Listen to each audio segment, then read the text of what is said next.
Welcome along to our big match preview and backed by Labrix for the season. Remember, you can get yourself £20 by betting yourself a fiver with your first bet. Sign up with the link in the description below to get involved. T's and C's apply. Saints back in action in the Premier League on Saturday at St Mary's. Burnley comes to town. It's 3 o'clock kickoff and Clive's with me this time to preview the match. Overachieving Burnley, but we've got 13 points after 10 games. Some of the results, let's say, they haven't been perfect, but is it as bad as some people have made out? I mean, there was a few negative reactions after Brighton, and some pundits have said that, you know, we've been frustrating to watch and easy to work out. Pellegrino's just said in his interview after Brighton as well, we need to play with more determination to score a second goal. Yeah, without a doubt. I think the bottom line is confidence. I think having got that goal up at Brighton, looking at Brighton as well, their confidence was a bit shot at that moment in time. And you could hear the crowd, all the pre-match sort of enthusiasm just went out of them. And that was the time to hit them. We didn't. We backed off. Immediately we scored. We tended to back off and let them have a bit of the ball. And we could have forced the game there and then. And I thought we missed a trick there. We have been frustrating. And we're probably 4 points short of where we should have been. If you say, OK, for West Ham was a very good game, but those 2 points was perhaps somewhat fortunate. It could have been a draw there. We could certainly have lost against Newcastle.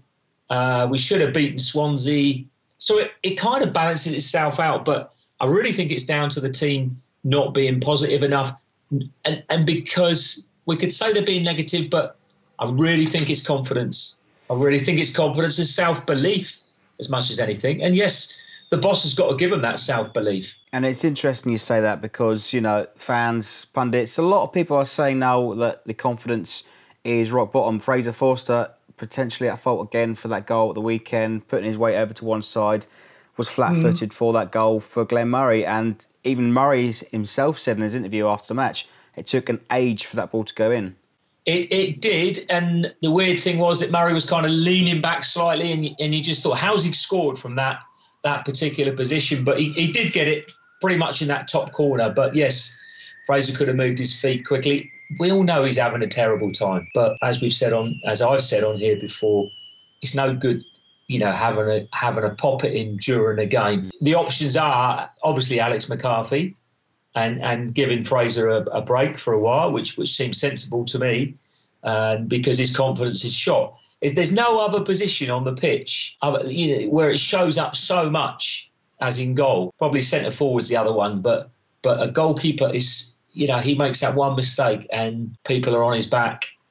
It's so difficult. I think it's time for a break. I really do. He hasn't become a bad keeper overnight. When he came back from that injury, he had a tremendous spell, and it was synonymous that when he came back, the team started to perform. You know, time's moved on now. We've got to look at what's happening now. And he's made some high-level mistakes.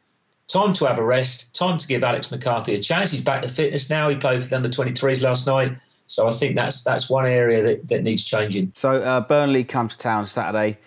Decent away record so far in the league this year. Draws against Liverpool and Spurs, wins against Chelsea and Everton. And they've been fairly comfortable to sit deep and soak up the pressure. Be patient in those away games. Very structured, very organised teams. And they've soaked up a lot of pressure, having, you know, on average about 35% possession. Saints have got to be careful not to fall into the same trap again on Saturday. Yeah, they have. I've been very impressed with Burnley. The reason I've been impressed is because they're a team together.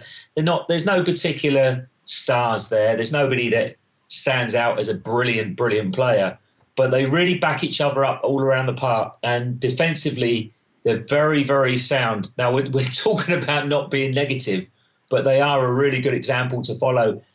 What they're getting out of their young players is quite exceptional, I think. I think we can beat them, though. I really think we can beat them. But it's going to be tough. It's going to be another West Brom game. It's going to be dour, maybe battering the door down for 89 minutes and one chance, and that's going to change the game. I'm not expecting a lot of goals, that's for sure. And, I mean, on paper, home games should be our bread and butter. You know, although, you know, a win on Saturday could set us up all right for the next few games in the next November, December. A lot of tough games coming up with Liverpool, Everton, Man City, Chelsea. And a win on Saturday could potentially take us to 6th in the table. We want to see the players want it and believe that they can go on to win that game on Saturday. Again, it's a question of confidence and self-belief. I've mentioned about the crowd. I really think going there, a lot of people are going to be expecting to turn Burnley over easily. It's not going to be easy. I think sometimes they say, oh, wow, it's up to the players to lift the crowd. Well, in this particular case, I think it's up to the crowd to lift the players. And I do see that sometimes when there's less support there, when there's 26, 27, 28,000, whatever, that sometimes the atmosphere is a lot better because you've got fans that are committed to the team and they know the score. They know the score. We're not going to walk over teams. This is now a tough league. The so-called lesser teams have improved. The promoted teams are making a really good fist of it. So there's no guarantee of safety. There's no guarantee of where you're going to finish. It doesn't matter how many internationals you've got in the team. It's up to us to perform.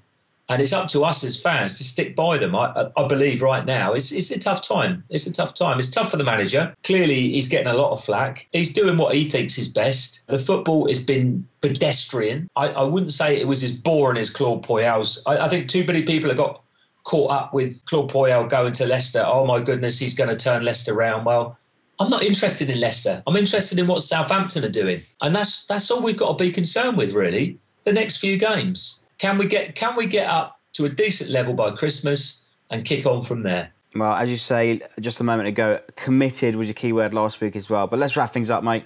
All that being said, what's your prediction for Saturday? It's going to be tough, as you say. 1-0. 1-0. Where it's coming from, who can say? But remember last season, we created, I think it was the record ever number of chances against Burnley. So, and we ended up with 3, didn't we? I think it was actually one of the best performances of the season.